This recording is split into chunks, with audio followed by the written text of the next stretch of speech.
cette année, avec la classe de CE1 dédoublée, eh bien là, on n'est pas du tout à la hauteur. Je vous donne qu'un seul chiffre donné par l'Éducation nationale. Ils ont 190 classes à dédoubler dans le Nord. Ils n'ont que 44 postes en plus.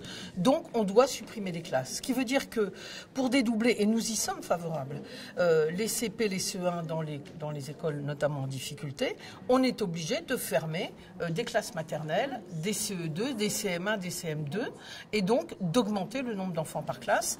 Dans une ville comme la nôtre, où d'abord on a beaucoup d'écoles en difficulté, d'enfants en difficulté, mais aussi où on a une mixité sociale dans la plupart des écoles. Et donc on a besoin, on ne peut pas penser aujourd'hui acceptable qu'on ait 30 élèves dans une maternelle, 29 élèves, alors qu'on est dans des écoles mixtes où il y a des enfants à accompagner et à suivre. Ce qui est spécifique, je crois, aujourd'hui, c'est que par rapport à le nombre d'enfants scolarisés, la ville de Lille a une augmentation des enfants scolarisés. Contrairement à tous les centres-villes, regardez ce qui se passe à Paris, regardez par rapport au Nord où il y a une baisse d'enfants scolarisés par rapport à la France.